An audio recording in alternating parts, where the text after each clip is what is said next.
I never thought I would be struck across the face by the man my mother chose to call her husband. Not in a hospital room, not while she was lying there frail and half-sedated after surgery, not when the monitors still beeped softly to reassure us that her pulse was steady. But that night it happened. The slap cracked against my cheek like the snap of a belt, and for a second I was 13 again, frozen in fear, only this time I was 34 years old and staring at the polished shoes of a man who wore a tailored suit even in a hospital ward. My stepfather, Victor Hayes, leaned so close I could smell the cologne he used for campaign rallies, the one that mixed leather and cedar to give him an aura of power. His voice was low, venomous, vibrating against my ear. "Stay out of my way, Clara, or you will regret it." My head rang. My heart pounded as though the machines in the room were tracking me instead of my mother. My hand trembled when I touched the swelling cheek, but I kept my eyes locked on him. He believed in intimidation. He believed in force. He believed in silence. What he did not believe, what he never suspected, was that his cruelty would not vanish into the air like it always had. Because less than 6 feet away, hidden in the wall panel just above the bed of the wealthy woman occupying the next space, a discreet security camera installed to protect her privacy was watching. Its lens blinked silently, impartial, recording everything. The strike, the threat, the shadow of my tears. He had destroyed himself with that blow, and he did not even realize it. The room was dim fluorescent lights flickering above the curtain pulled halfway across the rails. My mother Margaret stirred weakly, murmuring in her sleep. She did not see his hand rise or hear the sharp impact. She did not know that while she floated on a haze of morphine, her new husband was treating her daughter like an obstacle to be eliminated. For him, this hospital stay was not about her recovery. It was about documents. It was about signatures. It was about property worth more than $1.5 million tied to my late father's estate. Victor had been circling for months, waiting for weakness, waiting for the right moment. Tonight, he thought he had it, but tonight he went too far. I could still hear the echo of his palm against my skin when the beeping of the monitors grew louder, as if the machines were screaming the truth for me. He straightened his tie and smirked, convinced he had shut me down. "You will keep quiet," he whispered. "You always keep quiet." That was the way he survived, by making sure the women in his life swallowed their pain and wore a smile for the cameras. He never noticed the faint red light from the device embedded near the headboard. He never considered that another pair of eyes, mechanical but merciless, had just witnessed his downfall. The pain in my cheek was real raw, but behind it rose something else. Something fiercer. Rage. Determination. The certainty that this was the last time his hand would leave a mark on me without consequence. I had grown up hearing stories about men like him, men who controlled through charm in public and cruelty in private. Men who gaslit until you doubted your own memory. But this time, I had proof. This time, I had evidence. And this time, he would pay. The hospital hallway beyond was quiet except for the squeak of a janitor's cart. The city skyline outside the window glowed with campaign billboards carrying Victor's face. His smile rehearsed his slogan promising integrity. If the voters could see what I saw, if the donors could hear the words he hissed as his hand struck me, his career would disintegrate in seconds. I pressed my lips together to keep from screaming. I wanted to lunge at him to claw back every year of humiliation, but I forced myself still. Let him believe he had won. Let him leave the room confident, because the truth had already been captured pixel by pixel, frame by frame, and nothing he did could erase it. My breath was shallow. My body shook. Yet somewhere deep in that chaos, a cold calm unfurled. I knew then that tonight was the beginning, not the end. He thought violence would silence me. Instead, it became the evidence that would end him. I glanced at my mother, pale beneath the sheets, unaware of the storm unfolding beside her bed. I brushed her hair back from her forehead and whispered to her unconscious form, "I will protect you. He cannot hurt us both forever." Then I straightened, wiped the tears from my face, and met his eyes with a steadiness he did not expect. The swelling on my cheek throbbed like fire, but inside I felt steel. One day, very soon, the world would know what kind of man Victor Hayes truly was, And when that day came, he would not be standing in front of a camera smiling. He would be standing in front of a judge. I was not born into chaos, but somehow chaos kept finding me. My father, Michael Mitchell, was a quiet man who built his life on steady work and a modest home by Lakewood, a cottage framed by tall pines, and a dock where he taught me to fish at dawn. He passed away when I was just 17, a sudden heart attack that ripped the foundation from beneath us. My mother, Margaret, stumbled through grief with shaking hands and sleepless nights, but she always told me that we would be fine as long as we stayed together. Then came Victor Hayes. I still remember the first time he walked into our church social in his crisp navy suit, the kind of smile that made older women swoon and younger men stiffen. He was polished, articulate, already testing the waters for a political career, even though he framed it as community service. My mother looked at him like salvation. Within a year, she remarried, and I was thrust into the role of stepdaughter to a man who seemed more like a stranger in an expensive advertisement than a husband made of flesh and blood. At first, he was charming, over-attentive even. He bought my mother flowers every Sunday, held her hand in public, praised her cooking loudly enough for everyone to hear. To neighbors and friends, he was the model of devotion. To me, he was watchful, assessing, always reminding me that the house was his, now the bills were his to pay, the future was his to dictate. When I questioned decisions, why the cottage was being listed for sale, why my mother's savings account suddenly showed withdrawals, he dismissed me with a patronizing laugh. "Clara, you do not understand how money works. Leave it to me." His favorite phrase, whispered when no one else could hear, was simple and suffocating. "You remember nothing correctly." He would deny conversations, twist timelines, make me feel like maybe I had dreamed things. My mother began echoing him. When I told her about discrepancies in her retirement account, she said Victor told me it was just a bank error. When I pointed out bruises on her arms after a fight about medication, she whispered, "Maybe I bumped into a door." Gaslighting became the air we breathed. I studied compliance law and patient rights because of men like him, because I had seen firsthand what unchecked authority could do. My career became my defense, my armor. I worked long hours reviewing contracts, auditing pharmaceutical records, convincing myself that if I knew every loophole, no one could manipulate us again. Yet inside our own home, he was tightening the leash. Campaign posters with his face started appearing around the city haze for Council Integrity for All. Integrity. The word made me choke. He attended fundraisers where donors clapped him on the back, praising his devotion to family. My mother stood beside him, smiling, a silk scarf hiding the yellowing marks on her wrist. I stood at the edge of photographs cropped out whenever possible.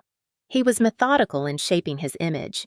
He joined charities, sat on hospital boards, ensured every headline called him a man of principle, but behind closed doors, he ruled with fear. My mother's medications were locked in a cabinet he controlled. Bills were rerouted to his campaign office. My calls to her were often cut short when he appeared in the doorway, phone in hand, signaling she had said enough. I lived in a constant split between my professional world, where rules and documentation mattered, and my personal world, where truth was twisted into illusions. Still, I collected fragments, receipts tucked into books, emails forwarded to a private account, photographs of letters demanding signatures. I had a feeling that one day I would need them. The hospital stay brought everything into sharper focus. My mother's hip surgery should have been routine, but to Victor it was an opportunity. She was weak, disoriented, drugged with morphine. He hovered with folders under his arm, legal documents disguised as aftercare paperwork. I caught a glimpse of one transfer of deed for the Lakewood cottage. My heart sank. That house was more than property. It was the last living memory of my father, the only place where I still felt his presence. Victor wanted it sold, liquidated, funneled into accounts that lined his campaign. He told my mother it was necessary for taxes. He told me it was inevitable. He told the nurses he was simply protecting his wife. But I saw the calculation in his eyes. I saw the greed. And when I refused to play along when I stood between him and my sedated mother, he revealed the other side of his charm. The side with fists, the side with threats, the side that left no room for misunderstanding. That was the man who slapped me. That was the man who hissed warnings through clenched teeth. And that was the man who would soon learn that power built on lies can crumble in a single instant when truth is finally exposed. Looking back, the signs were always there: the control, the manipulation, the way he smiled at cameras and sneered at us when no one was watching. I was blind to how far he would go, but I am not blind anymore. My cheek still burned from his strike, but in that fire was clarity. This was not just a family dispute. This was a battle against a predator who cloaked himself in respectability. And though my mother still whispered excuses for him, I knew that one day she would see the truth. I vowed I would make sure of it. The days that followed my mother's surgery blurred into long corridors and the constant hum of machines, but beneath that routine, a darker current pulled at us. Victor grew bolder, moving with the confidence of a man who believed everything was already his. I watched him arrive at the hospital carrying leather folders marked "Confidential," watched him slide papers under my mother's trembling hand as she drifted in and out of sedation. His voice softened when nurses entered, calling her darling, assuring everyone he was protecting her future.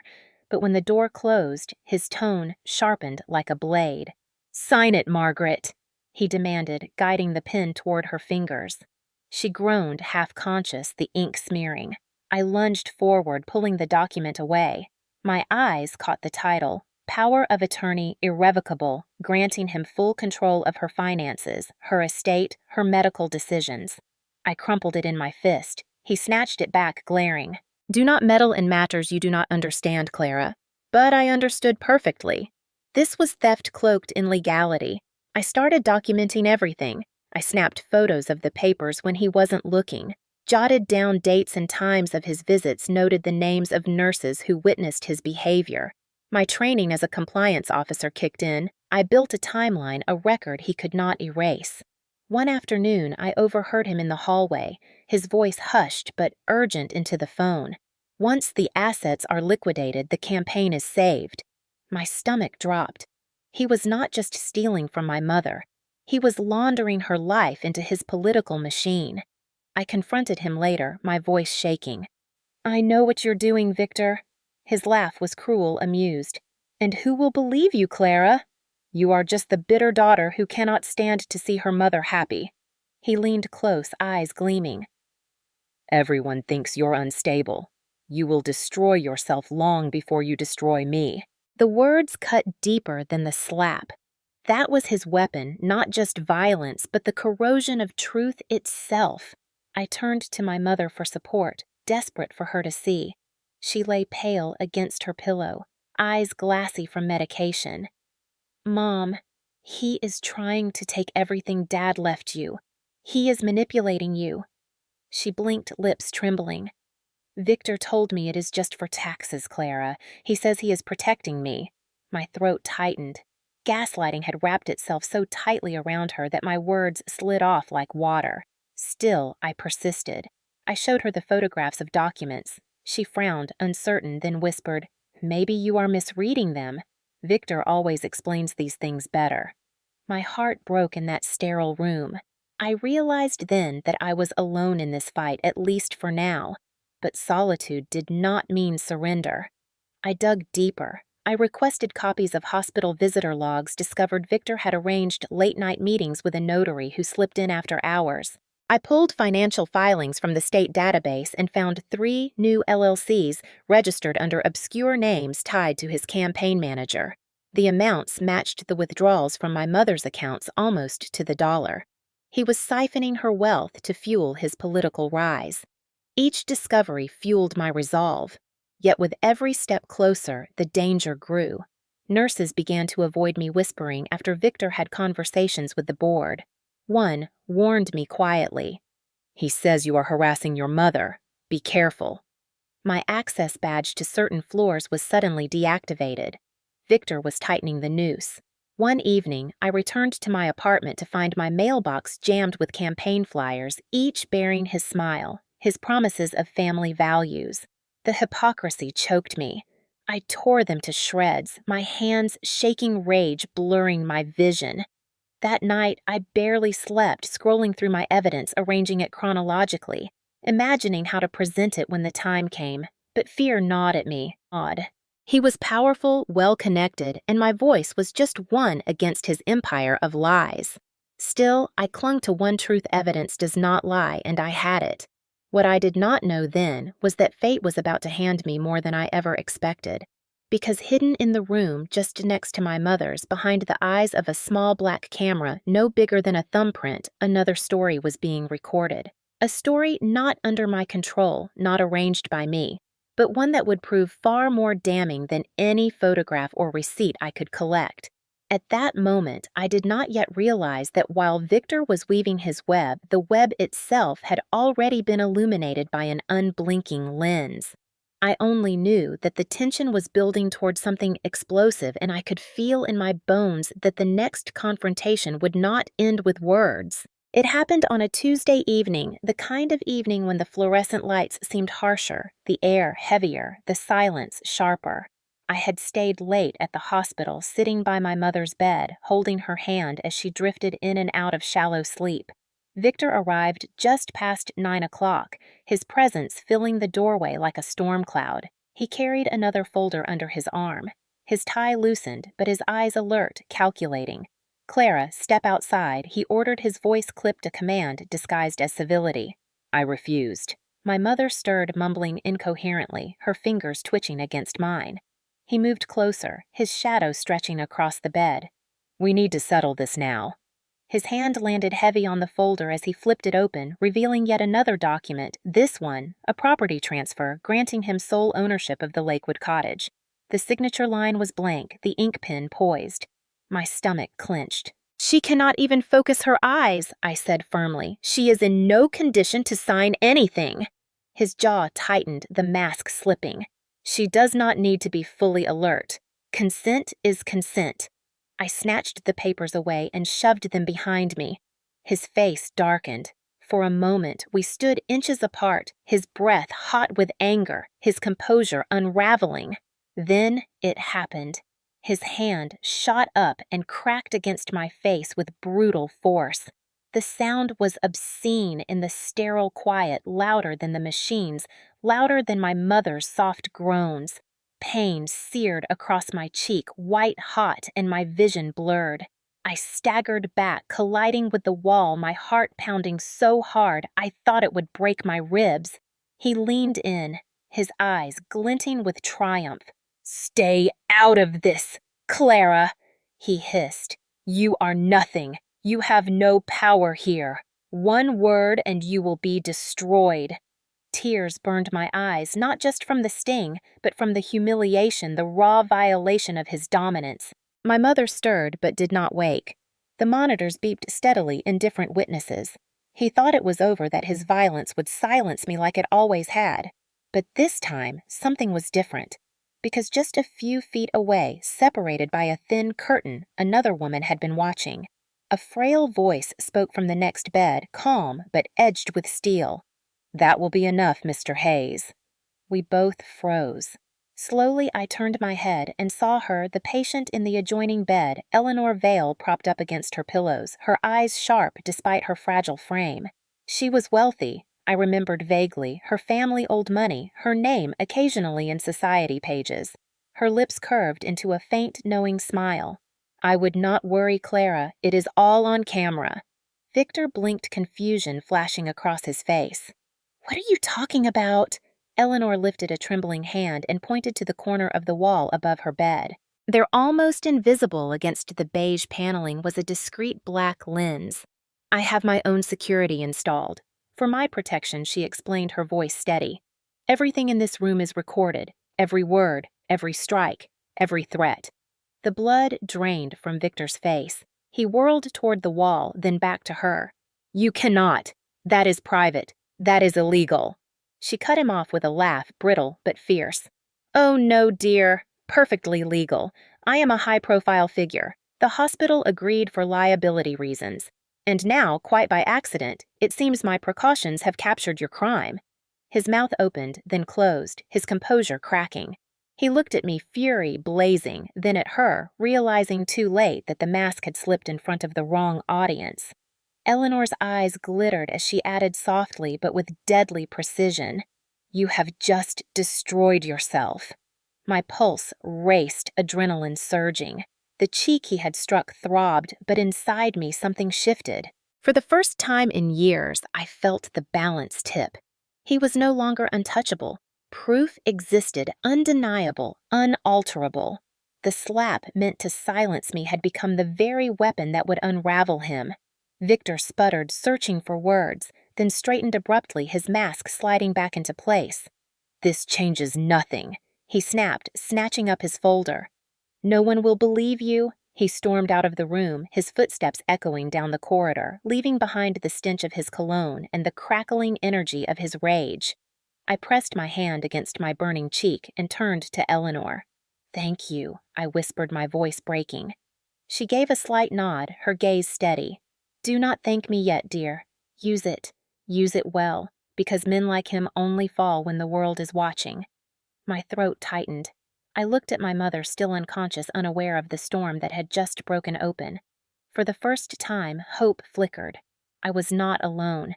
The evidence existed, and with it the possibility of justice. The slap should have ended him, but predators like Victor do not collapse quietly.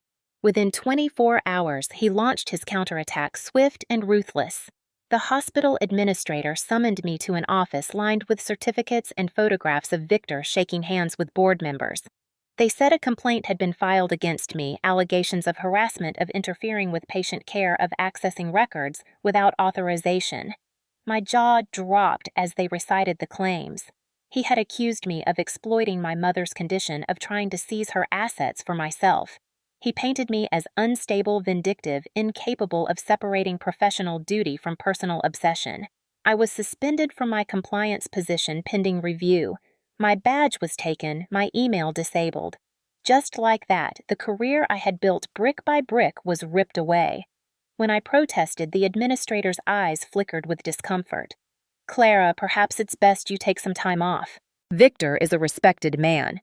These are serious accusations. My hands shook with rage.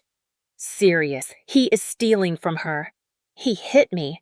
I demanded they check the cameras, but they shook their heads, no footage available. Privacy policies, legal complications. I realized he had already poisoned the well. He moved faster than I imagined. That night, the smear campaign spread beyond hospital walls. Social media accounts linked to his campaign whispered about my instability. Neighbors received phone calls hinting I had a history of breakdowns. A local blog published an anonymous tip that the stepdaughter of council candidate Victor Hayes was attempting to sabotage his run out of jealousy. Every narrative painted me as the problem. I returned to the hospital only to find my visitor privileges revoked. A security guard blocked me, citing orders. I begged, "My mother needs me. I am her daughter." He only shook his head. "She already has someone watching over her." Victor appeared moments later, smug in his authority, resting a hand on my mother's wheelchair, as if to prove his guardianship. He leaned close, his whisper ice against my ear. "You see how easy it is to erase you. You are finished, Clara. The world will never take your side." I staggered back, heart-racing fury and despair twisting inside me. He was dismantling my life piece by piece, my job, my reputation, my access to my own mother. For a moment, I felt crushed, powerless, exactly as he intended. I went home to my small apartment and collapsed onto the couch, staring at the ceiling until tears blurred everything. Maybe he was right. Maybe no one would believe me. My phone buzzed with messages from coworkers.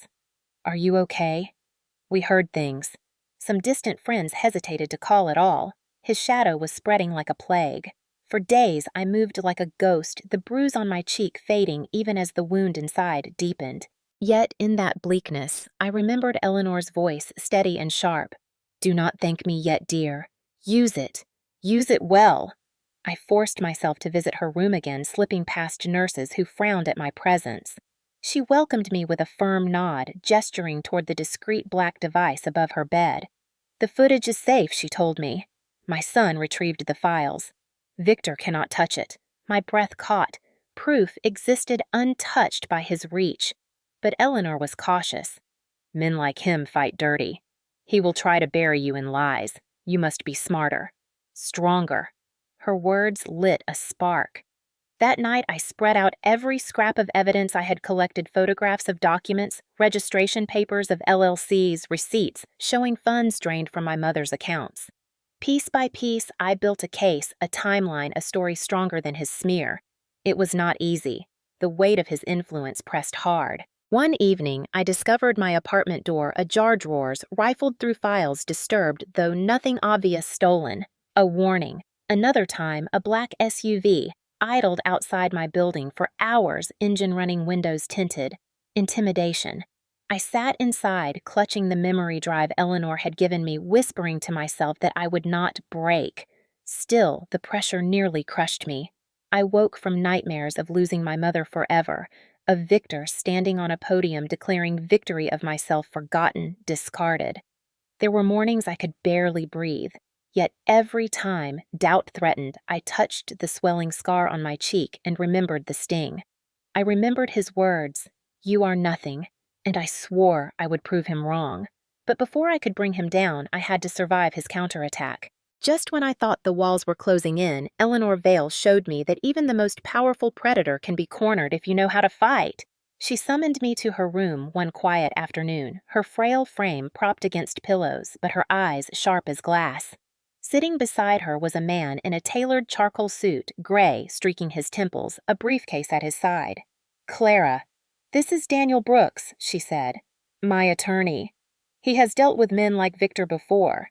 Daniel's handshake was firm, steadying. "Mrs. Vale told me everything. I've reviewed the footage. It's admissible, and combined with what you've collected, we can build a case that not only stops him, but destroys his credibility."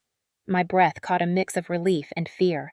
Could it really be possible? Eleanor leaned forward, her voice carrying a strength her body no longer held. "Men like Victor thrive because they isolate their victims. You are no longer alone. We will be your shield." From that moment, the alliance formed. Daniel began cataloging my evidence, ensuring chain of custody, filing preliminary complaints with the State Ethics Commission. He reached out to contacts in the Attorney General's office, hinting at campaign finance violations. Through Eleanor's wealth and influence, doors opened that would have otherwise remained shut. But it was not just legal muscle we needed. We needed proof of the deeper rot. That's when Dr. Helen Foster entered the picture. A young physician new to the hospital, she had noticed irregularities in my mother's charts. Morphine doses inexplicably increased on nights Victor visited. She approached me discreetly, fear in her eyes, but determination in her voice. "I believe your stepfather pressured staff to adjust her medication, Clara. It's not standard practice, and it's dangerous." She handed me copies of logs highlighting entries with trembling fingers. "If this is true, he's not just manipulating finances," Daniel said grimly. "He's endangering a patient's life. That elevates everything." To strengthen the case, Eleanor hired a private investigator, Marcus Lee, a former detective with a sharp eye for patterns. Marcus tracked Victor's movements, capturing photos of late-night meetings in parking garages, campaign staff slipping him envelopes, visits to banks where withdrawals matched the LLC transfers I had uncovered. The picture sharpened elder abuse, fraud, financial crimes, and assault, all bound together by his arrogance. Then came Julia Tran, a forensic accountant, whose calm precision belied her lethal skill with numbers. She spent long nights dissecting spreadsheets, following paper trails through shell companies, tracing $1.5 million funneled from my mother's accounts into Victor's campaign. She laid it all out in neat rows, her voice steady. Every dollar accounted for. Every violation clear. It was a symphony of evidence, each instrument playing its part. Still, Daniel warned us, he will not go down without a fight. He will try to bury this, discredit us, maybe even destroy records. We need to strike when the world is watching. The opportunity came sooner than expected. A televised debate was scheduled for Victor and his opponent, the auditorium already sold out, cameras ready to broadcast to the entire district. Daniel tapped the table where our evidence lay. "That is where we reveal him. Not in secret, not in whispers, but under the glare of lights he craves so much." Eleanor's lips curved into a fierce smile. Let him drown in the stage he built for himself. My stomach tightened at the thought. The idea of standing there confronting him in front of hundreds terrified me, but the memory of his slap burned stronger than my fear. I nodded. "Let's do it." From that day, preparation consumed us. Daniel rehearsed statements ensuring we stayed within legal lines. Marcus monitored threats, black SUVs, anonymous calls, strange figures near my building. Julia double-checked financials until every digit was ironclad. Dr. Foster prepared testimony about the drugging her hands steady even as she confessed she feared losing her career. Eleanor arranged media contacts ready to amplify the fallout.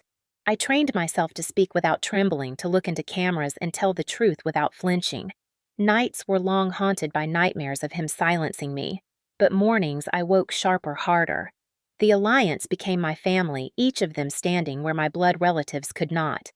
The day before the debate, Daniel laid a folder in front of me. Inside was a summary video evidence of assault, financial tracing, medical tampering witness statements, ironclad. Clara tomorrow ends him. My throat tightened, tears burning, but I blinked them back. Tomorrow, I whispered, he will finally pay. The night of the debate arrived with the kind of electric charge that clings to the air before a storm. The auditorium was packed, every seat filled with voters, reporters, donors, and cameras perched on tripods like vultures waiting for their feast. Outside, campaign signs waved in the evening wind. Victor's face plastered across glossy banners promising family values, integrity, a safer future. Inside the stage was lit so brightly it cast hard shadows against the wall. I sat in the front row between Eleanor Regal in a dark shawl despite her frail frame and Daniel Brooks calm and steady, a folder of evidence balanced on his lap. My mother Margaret had been released from the hospital only 2 days before. She walked slowly with a cane. Her steps unsure, but her eyes clearer than I had seen in years. She sat on my other side, her hand trembling as it closed over mine. "I am ready," she whispered. "He will not hurt us again." I squeezed back, my heart swelling with both fear and pride. When Victor stepped onto the stage, applause erupted. He was immaculate in a tailored navy suit, his smile polished, his gestures rehearsed. He waved at the audience, soaking in adoration, exuding the aura of a man certain of victory. His opponent spoke first, outlining policy, but no one listened. All eyes returned to Victor, the favorite, the rising star. When his turn came, he launched into his speech with practiced ease. He painted himself as a protector of families, a man of faith, a servant of the people. He spoke of sacrifice, of devotion, of the importance of honesty. Each word twisted like a knife in my chest. I watched my mother flinch, her lips pressed tight. Finally, the moderator leaned forward, voice carefully neutral. "Mr. Hayes, there have been troubling allegations regarding your personal conduct and financial dealings. Would you care to respond?" A ripple of murmurs spread across the room.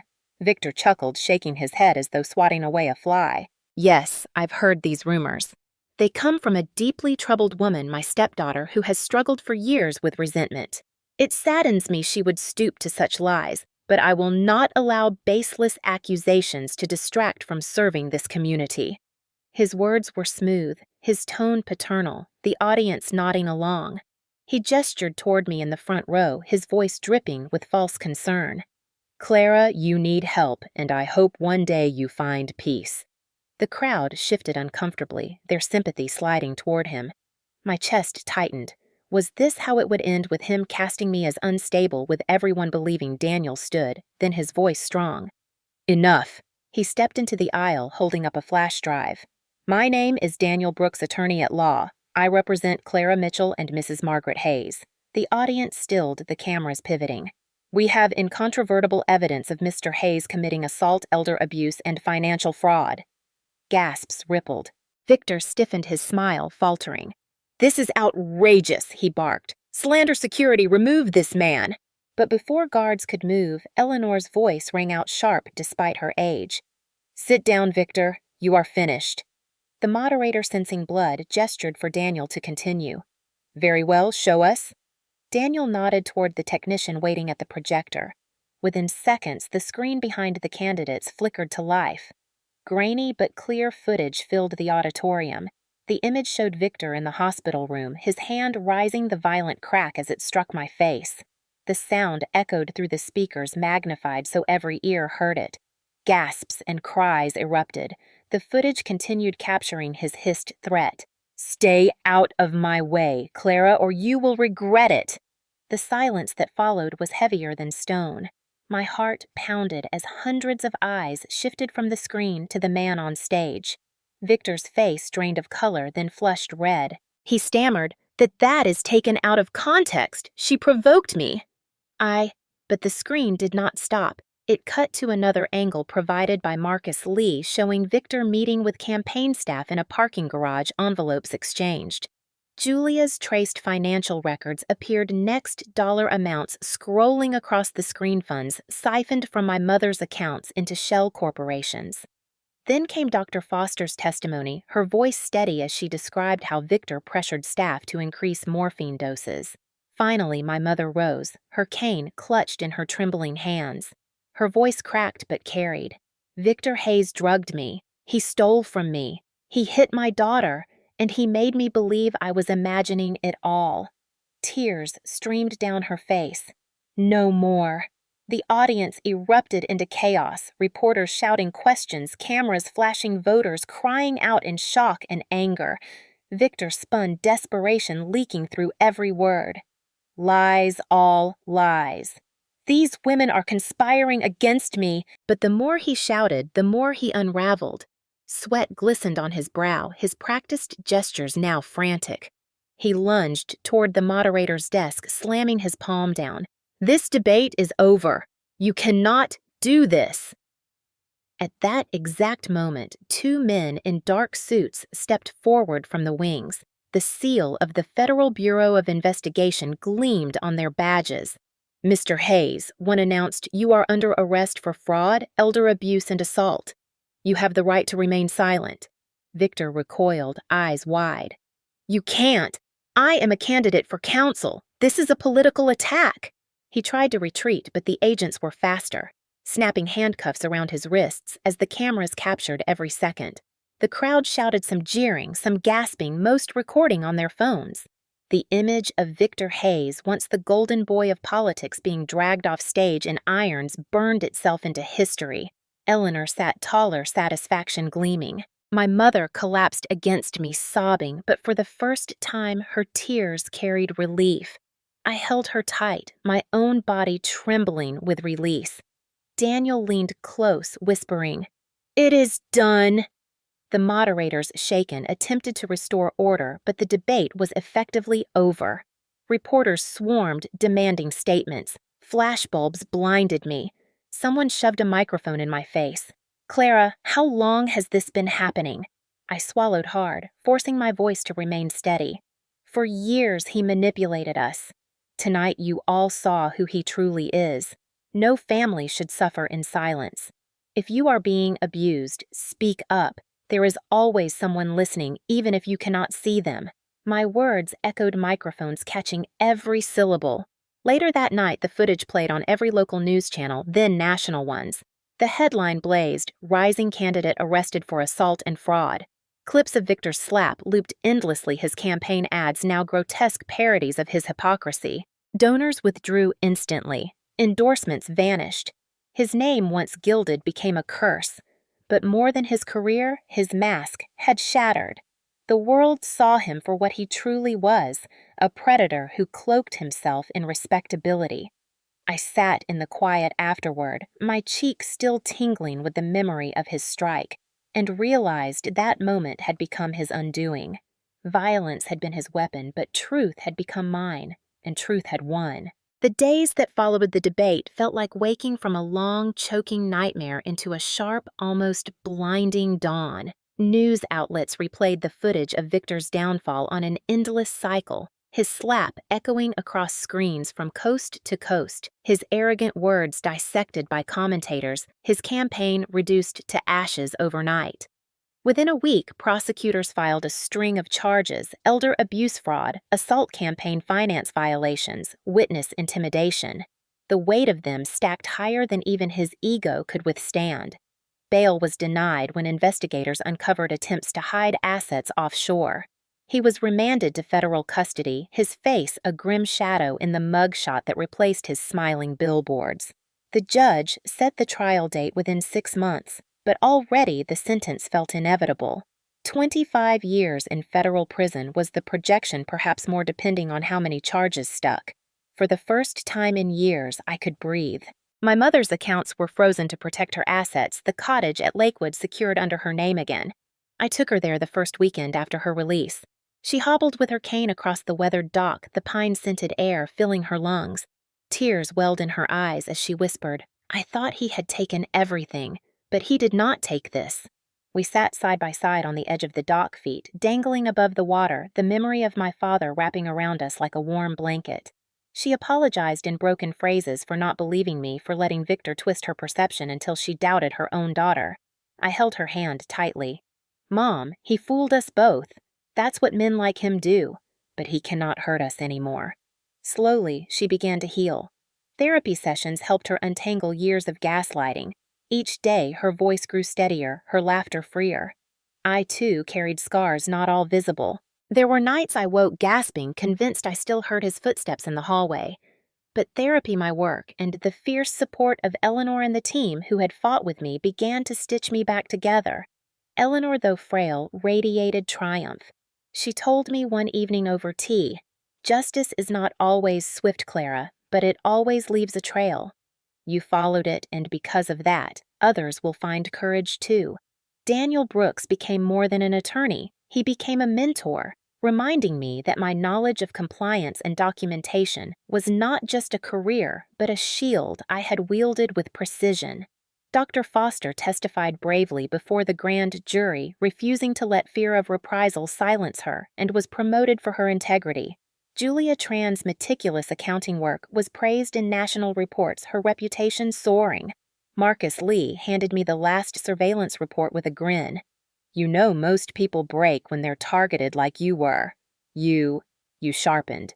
My reinstatement came quietly at first, an email lifting the suspension, but then louder, a promotion to Director of Patient Advocacy. The hospital board, desperate to cleanse its tarnished image, offered me the role to lead reforms to protect patients and families from exploitation. I accepted not for prestige, but for purpose. I knew too well what silence cost. At Victor's sentencing hearing, the courtroom overflowed. He shuffled in, shackled his suit, replaced by an orange jumpsuit, his charisma stripped bare.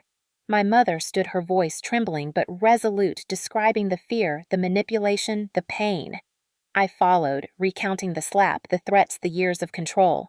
When the judge pronounced the sentence 25 years with no chance of parole for 15, Victor's shoulders slumped. For the first time, he looked small, almost pitiful. But I felt no pity. He had chosen this path brick by brick, lie by lie, blow by blow. Outside the courthouse, cameras swarmed. Reporters thrust microphones toward me. "What do you feel now that justice is served?" I paused, the weight of the journey pressing down, then lifted my head. "I feel free. And I want anyone watching who has endured abuse, who has been silenced by fear or gaslighting, to know this: you are not alone. Speak. Document. Reach out. Because truth has power, and even the strongest predator cannot outrun it forever." The clip aired nationwide. Messages poured in from strangers, women, men, children of toxic parents, spouses trapped in cycles of control, all saying my story gave them courage. It humbled me, but it also strengthened my resolve.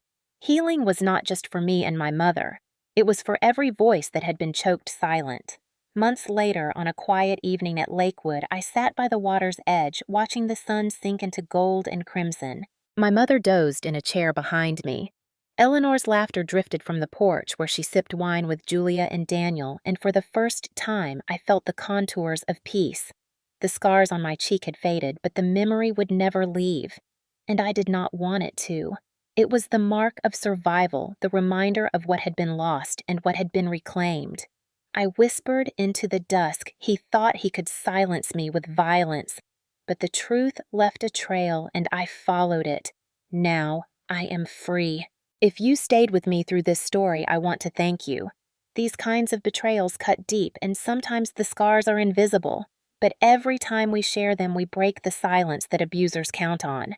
My mother and I learned that even in the darkest moments, truth will find its way to the light, and when it does, justice follows. Now I want to hear from you.